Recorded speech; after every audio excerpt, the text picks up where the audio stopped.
The phenomenon of love has always remained one of the most enigmatic and powerful forces, simultaneously capable of offering the tenderest comfort and inflicting the sharpest pain, elevating one to the heavens and casting them into the abyss of despair. It is a feeling that stubbornly defies all logic, often manifesting in forms barely comprehensible to the human mind. When one experiences deep affection, they naturally expect reciprocity, warmth, and an unbreakable bond. However, what happens when someone who once cherished you completely, suddenly and inexplicably withdraws? Without a single word, without visible arguments or attempts at explanation, there is only deafening silence. Many are quick to conclude that such distance inevitably signifies indifference, and if someone deliberately ignores you, their feelings have likely faded. But what if this common belief is profoundly mistaken? What if sudden alienation is not a sign of love's disappearance, but rather evidence of something far deeper and less obvious, a hidden message yet to be deciphered? For centuries, the greatest minds have tried to comprehend the true nature of human emotions. Among them, Carl Jung holds a special place as one of the most influential and insightful thinkers in psychology, leaving an indelible mark on the understanding of the human soul. He taught that love is significantly more than a simple emotion or superficial attachment. It is a profound reflection of the unconscious mind, a mirror of our inner, sometimes unacknowledged depths. The following discussion will reveal this intimate, hidden side of love, the part that operates in the invisible shadows of the psyche, subtly yet powerfully influencing emotions and actions in ways we are far from always able to consciously grasp or control.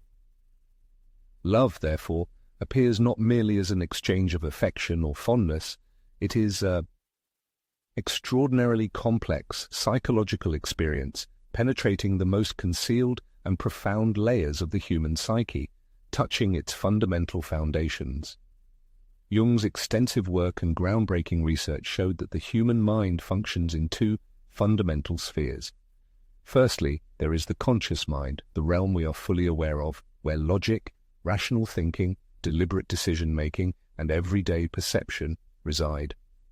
Secondly, there is the unconscious mind, this mysterious, hidden world where suppressed emotions, deep-seated fears, unresolved conflicts, and unhealed wounds from the past reside, exerting an invisible but pervasive influence on our lives.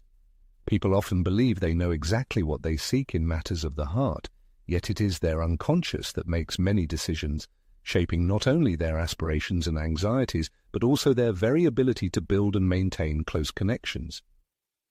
When an individual falls in love, a profound internal process unfolds within them. The person they begin to love becomes a kind of mirror, capable of revealing not only their deepest dreams and hopes, but also their profoundest insecurities. Not everyone is ready to face what they see in this reflection. Some suddenly discover long-forgotten or, as they thought, already healed emotional wounds. Others encounter deeply buried fears they have painstakingly avoided acknowledging. At this critical moment, a powerful psychological defense mechanism is often activated. The point is not that the feeling of love fades or disappears entirely. On the contrary, it becomes so overwhelming and all-encompassing that it is difficult to manage. And when emotional tension reaches too high a level, the individual's unconscious mind reacts instinctively, creating distance. The common notion that love always and exclusively brings comfort and peace is, in essence, a profound misconception. True love, beyond undeniable joy and happiness, inevitably exposes the deepest vulnerabilities of the human soul. For some, being fully seen and understood at the deepest level is an exhilarating and liberating experience, while for others it can turn into true terror. If a person's personal history includes episodes of abandonment, betrayal, or persistent issues related to control, then love can suddenly awaken long-dormant but deeply rooted fears. Their own unconscious may persistently, yet barely audibly, whisper to them, "Don't get too close, it's dangerous." Individuals who have experienced deep emotional wounds in the past often fear re-traumatization. Those who seek total control may feel a significant threat from emotions they cannot regulate. Similarly, individuals whose subconscious has linked the concept of love with pain and suffering may instinctively push away its manifestations. As the great Carl Jung taught, everything we try to suppress within ourselves does not disappear without a trace. It inevitably finds expression in our interpersonal relationships. If a person experiences a deep fear of emotional vulnerability, their unconscious psyche can create an invisible but tangible distance, serving as a protective mechanism against perceived emotional danger. From the outside, such behavior often seems paradoxical. How can one genuinely love someone and simultaneously push them away?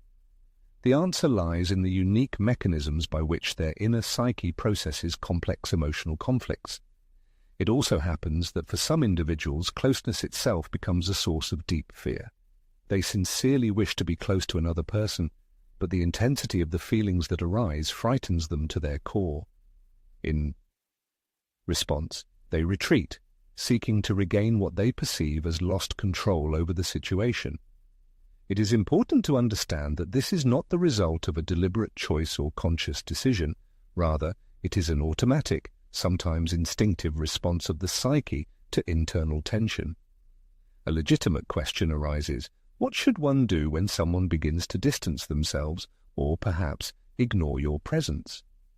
The natural, instinct-driven reaction might prompt you to pursue this person, persistently demand explanations, or desperately fight to preserve the relationship. However, there is a fundamental truth. The more actively you try to hold on to someone who seeks to withdraw, the more you provoke their resistance and desire to move even further away. The true nature of love does not tolerate coercion or force. If someone genuinely needs personal space to process their inner experiences, then the noblest and most authentic manifestation of sincere affection one can offer is boundless patience. However, here is where the situation takes an even more complex turn. Sometimes distance acts not just as a defense mechanism, but also as a kind of test. Some individuals unconsciously withdraw, seeking to test the true strength and depth of their relationship. They create artificial space, trying to find out if the bond can withstand separation. While such an approach may seem unfair, it represents a deeply ingrained psychological pattern of behavior. Nevertheless, true love does not need such tests. It flourishes on a foundation of trust and constant presence. If someone prefers distance, it is worth asking, is this merely a temporary retreat, or is it a recurring pattern that will repeat again and again? Some people, after a period of alienation, return with renewed understanding, ready to face their emotions and internal conflicts. Others remain trapped in a cycle of leaving and returning, never achieving true personal growth. The true essence of the problem lies not so much in their potential return, but in their readiness for sustained presence and engagement in the relationship. What happens if they never return? If love does not return, then the distance experienced was not a loss, but a valuable lesson. Often there is a tendency to perceive love as something that must be held on to at all costs, yet true affection is not measured by possession or duration. It is evaluated through internal development and transformation. Sometimes people enter our lives not to stay forever, but to allow us to realize something vitally important. Ultimately, their absence can teach us significantly more than their immediate presence. One should ask themselves, is this true sadness over the loss of a specific person, or a deeper anxiety caused by the prospect of being alone with oneself? If someone has managed to touch the deepest chords of your soul, awakening feelings previously unknown, then even their fleeting presence in your life has already fulfilled its purpose.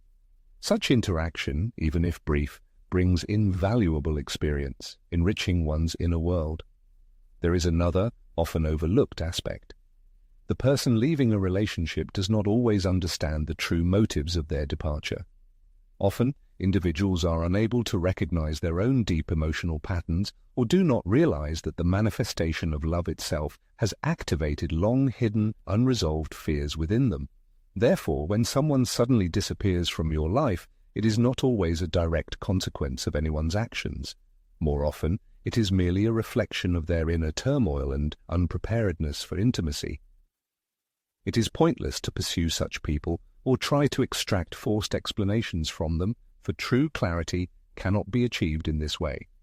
The true dilemma is this: if such a person ever returns, will they come with a new, profound understanding of themselves and their reactions?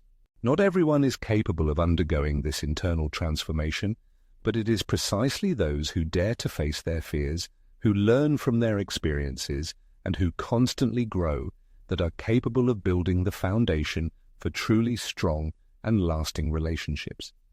Genuine affection and love are not about trying to avoid fear. On the contrary, they manifest in jointly overcoming all obstacles and anxieties, strengthening the bond between people. Therefore, when an individual faces alienation from another, it is crucial not to let their self-worth become hostage to the expectation of a possible return. Instead, one should turn inward to reflect on what lessons this experience offers about one's own essence and inner world.